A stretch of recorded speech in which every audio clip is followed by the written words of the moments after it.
તો કે વાદળ વરસે. હવે વાદળ વરસે તો વરસાદ તો આવે જ ને. અને વરસાદ આવે તો તમે બધા નાવા જાવ છો? નાવા જાવ છો એની સાથે શું કરો છો? હોળી બનાવો છો ને. ઘણા બધા વિદ્યાર્થીઓને હોળી બનાવતા નહીં આવડતી. તો આજે આપણે સૌએ સાથે મળીને હોળી બનાવતા શીખવાનું છે. તમે બધા કાગળ લાવ્યા છો? હું અહીંયાથી તમને જેમ કહેતી જાઉં એવી રીતે તમારે હોળી બનાવવાની છે. જો આ સૌથી પહેલા ચોરસ કાગળ એને બંને ખૂણાને ભેગા કરવાના છે. ચલો બધા કરો તો વ્યવસ્થિત. જો આવી રીતના બંને ખૂણા ભેગા જોઈએ. બંને ખૂણા ભેગા થઈ જાય એટલે આવી રીતના ઘર પાડી દેવાની છે.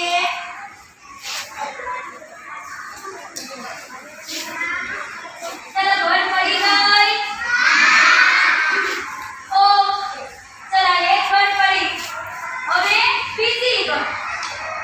ઓકે આજે લંબચોરસ આકાર બન્યો એ બંને છેડાને આપણે શું કરવાનું છે? ભેગા કરવાના છે એટલે ચોરસ આકાર બનશે. ચલો બનાવો. Very good.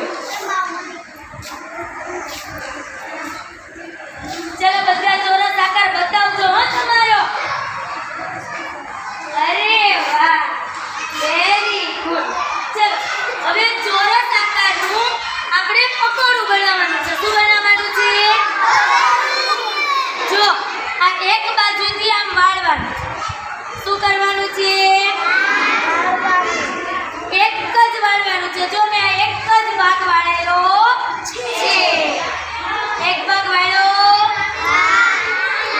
પછી આ બાજુના 3 ભાગ વાળવાના. કેટલા?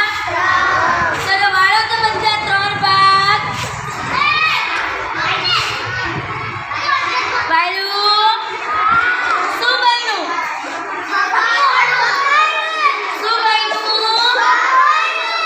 હવે આ પકોડાને આપણે પાછું ચોરસ બનાવવાનું. જો આ બંને ભાગથી આવી રીતના કરો એટલે આ શું બન્યું? પાછું ચોરસ. શું બન્યું? બને છે. બનાવો.